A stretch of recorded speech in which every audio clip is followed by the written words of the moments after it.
Graça e paz do Senhor para você acompanhando o canal Estudos e Leitura Bíblica. Eu sou o irmão Rodrigo, seja muito bem-vindo ao canal e ao nosso quadro Lendo os Salmos com os Grandes Pregadores. E hoje nós então vamos falar sobre o Salmo 2, uma pregação de Charles Spurgeon. Nós já lemos o Salmo 2 no dia de ontem, com alguns trechos, algumas frases dessa ministração dele, e hoje então nós vamos falar um pouquinho sobre essa exposição que ele fez no dia 25 de abril de 1880 no Metropolitan Tabernacle Pulpit, Então a pregação se chama O Reino Universal de Cristo e como ele virá, como ele vem. Então nós vamos nos concentrar, na verdade Charles Spurgeon se concentrou nos versos 8 e 9 do Salmo 2, mas nós vemos referências de todos os versículos, de todo o contexto ali do versículo do Salmo, do capítulo 2 que ele expôs. Então, vamos ler, vou colocar na tela para você esses dois versículos do capítulo 2 e vamos ler juntamente, revisando aí. Está na versão NAA, Nova Almeida Atualizada, e diz assim: Peça e eu lhe darei as nações por herança e as extremidades da terra por sua possessão. Com uma vara de ferro você as quebrará e as despedaçará como um vaso de oleiro. Então, esses são os dois versículos que dão que Spurgeon faz menção na sua palestra, na sua ministração. E ele faz então uma introdução e depois separa em 4 tópicos. Esses tópicos vão explanar aí primeiro Deus dando o governo a Jesus Cristo como homem e não como Deus. Ele deixa isso bem claro, a gente vai explanar um pouquinho melhor sobre isso. No segundo tópico, a nossa oração diante desse contexto do governo e do poder de Jesus Cristo entre as nações. O método que Deus usa para chegar a essa situação, a esse governo, e o poder de Deus para subjugar os seus opositores. Na introdução, Spurgeon contrasta a ansiedade e o esforço dos inimigos de Deus, dos inimigos das pessoas que estão se opondo às obras de Deus, com a calma e serenidade de Deus que governa sobre todas as situações e completa a sua vontade em toda e qualquer circunstância. É impossível comparar as ações de Deus com a ação humana, pois Deus sempre está à frente de seus adversários e a simples tentativa ou imaginação que os homens tenham em sobrepujar a vontade de Deus é motivo de riso. No verso 4 nós vemos justamente isso. Spurgeon chega a citar a palavra escárnio para falar sobre essa situação que os homens se colocam diante de Deus, a maneira que Deus trata essa situação. Então, sendo assim, Spurgeon então reflete que nós, como filhos de Deus, devemos também buscar essa tranquilidade e a confiança que Deus nos transmite. Já que Deus tem essa confiança, Deus tem essa serenidade, essa tranquilidade, essa paz, nós, como filhos dele, também devemos buscar agir dessa forma. Por esse motivo, ele apela para deixarmos de lado toda a ansiedade e todas as preocupações. Por fim, encerrando aí a introdução, Spurgeon ensina que a primeira parte do verso 8 sugere que os reinos da terra e a própria terra são herança de Cristo. Então, entrando com esse gancho, ele entra no primeiro tópico, que se refere aí a trecho, a segunda metade ali do verso 8, que diz que o Senhor dará a Cristo as nações por herança e as extremidades da terra como sua possessão. Essa questão de colocar Cristo no primeiro tópico é porque Spurgeon entende que esse contexto do capítulo 2 se refere ao Senhor Jesus Cristo. E se você vai ver que faz sentido mesmo, porque, por exemplo, no verso 2 diz lá: as autoridades conspiram contra o Senhor e contra o seu ungido. Quem que é o ungido de Deus, Nos versículos 6 e 7, eu constituí o meu rei sobre o meu santo monte Sião. O rei diz: proclamarei o decreto do Senhor. Ele me disse: você é meu filho, hoje eu gerei você. No último verso desse capítulo também diz lá: beijem o filho para que não se irrite e não pereçam no caminho, porque em breve se acenderá a sua ira. Então, você vê que realmente o Salmo 2 acaba sendo um salmo messiânico, um salmo que fala de Jesus Cristo. E então o Spurgeon vai dizer que, embora se refira a Jesus Cristo, se refere a Jesus Cristo como homem. Porque como Deus, o reino do Filho já é dele, ele já tem todo o governo, ele já governa sobre tudo. Mas como homem, isso lhe será dado por Deus, né? Então a partir daí, Spurgeon discorre sobre o domínio de Jesus, né? Sobre tudo e sobre todos. Ele vai citar várias passagens bíblicas falando da seriedade da aliança de Abraão, por exemplo, em Gênesis 12. Ele vai falar também sobre as palavras de Jacó, também em Gênesis, mas no capítulo 49, verso 10.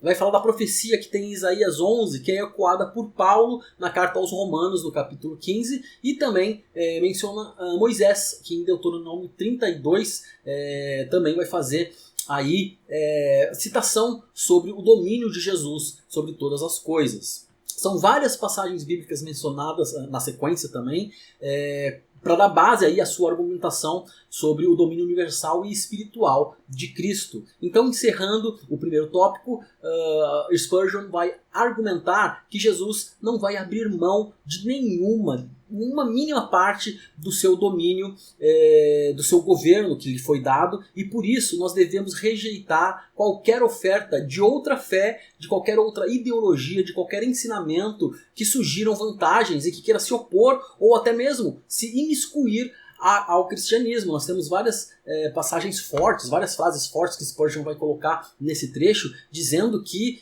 a fé não deve ser dividida entre outras religiões. Não devemos aceitar o que dizem hoje que é ecumenismo, né? Que Deus não divide, que ele tem o seu estandarte, esse é um estandarte único, ele não divide a sua glória com ninguém, e nós devemos então estar atentos, né? Atentos para que nós venhamos a ser fiéis aos ensinamentos de Cristo sem nos misturarmos com outros ensinos, com outras vertentes, outras religiões que não estão embasadas na palavra de Deus. Pois bem, então Spurgeon entra num tópico muito interessante falando de oração, falando que o domínio universal, né, deve ser pedido. Ele vai entrar na primeira parte do verso 8, que diz ali: peça e eu lhe darei. Ele diz que esse trecho sugere que nós devemos pedir e que, além disso, Jesus nos deu exemplo e, assim como ele pede, nós também devemos pedir com ele. A oração aqui é a chave. Devemos orar pela conversão das pessoas, dos gentios, dos não convertidos, né, dos desviados, dos ímpios, pelas nações, pelo governo. Tudo o que nós colocamos diante de Deus em oração é ponderado por Deus, é ouvido por Deus. Então as nossas orações são eficazes se nós seguirmos o método determinado por Cristo. E aí então ele vai falar sobre este método, né? Que diz que este domínio será alcançado pelo poder de Deus, mas não de qualquer forma. Vai ser alcançado pelo poder de Deus, subjugando este mundo, né? Através da oração de Cristo e da igreja. Os nossos métodos não têm espaço no plano de Deus e provavelmente nós nos satisfaríamos se nós chegássemos a converter pessoas que seriam crentes nominais, pessoas de alto escalão, como por exemplo aconteceu, Spurgeon dá o exemplo ilustrando aí essa situação com a suposta conversão de Constantino, que utilizou ali uma política astuta para consolidar-se no trono, né? E então tornou o cristianismo a religião oficial, uma religião patrocinada pelo Estado, e parecia que o mundo havia sido cristianizado, mas na verdade a igreja foi paganizada. Então, muitas vezes nós quando nos apoiamos nos nossos métodos de evangelismo, nos nossos próprios métodos, querendo os louros, né, pela conversão das pessoas, querendo ali o mérito por isso,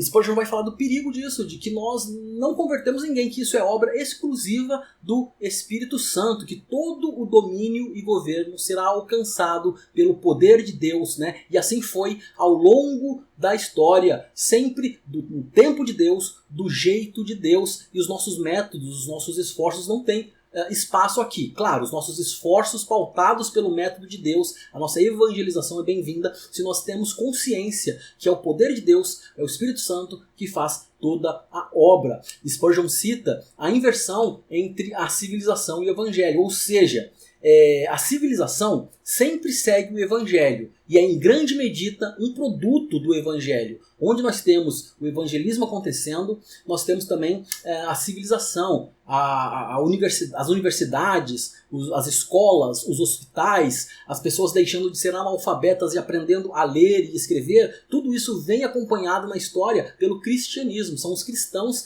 que vêm fomentar toda essa obra dentro da sociedade. Mas, frequentemente, prega-se que o mundo será convertido a Cristo pela difusão da civilização, fazendo que a civilização seja a causa primária para então vir a conversão ao cristianismo. E isso é uma ideia errada. Atualmente nós temos um exemplo muito interessante de pessoas achando que, porque em Apocalipse nós temos várias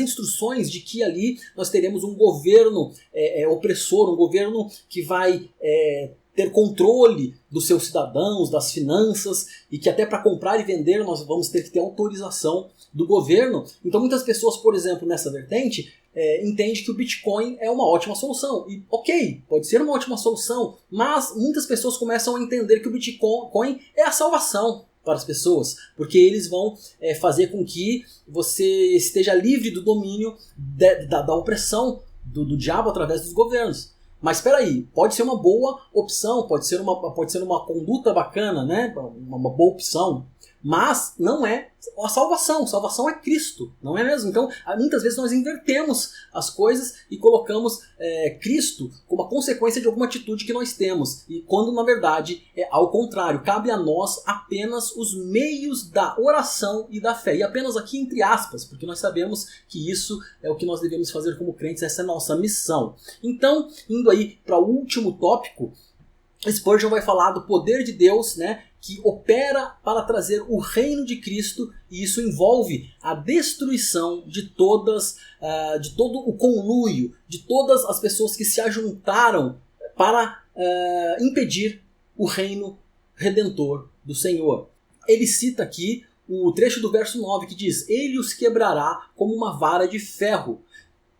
Preste atenção que o que Spurgeon vai dizer aqui nas sequências das suas frases é que ele não quebra as nações sujeitas a ele, mas os reis da terra que se uniram, conspiraram, se levantaram juntos contra o Senhor e contra o seu ungido. Então, nenhum sistema, nenhuma sociedade, confederação, governo pode permanecer se for contrário à verdade e à justiça de Deus. E aqui Spurgeon encerra o ensinamento aí baseado no capítulo 2 de Salmos, dando essas orientações e essas instruções pra gente. Eu espero que essa explanação, esse resumo aí da pregação de Spurgeon seja útil para você.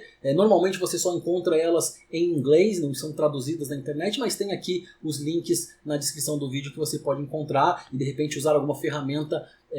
Se você não tem domínio do idioma, você pode usar alguma ferramenta para traduzir, ou até mesmo buscar algum site ou algum vídeo no YouTube que tenha a pregação completa. Aqui eu trago este resumo para ilustrar a nossa leitura durante esse ano aí do livro de Salmos. Combinado? Eu agradeço a sua audiência e juntos nós continuamos abençoando e sendo abençoados. Que Deus abençoe grandemente você.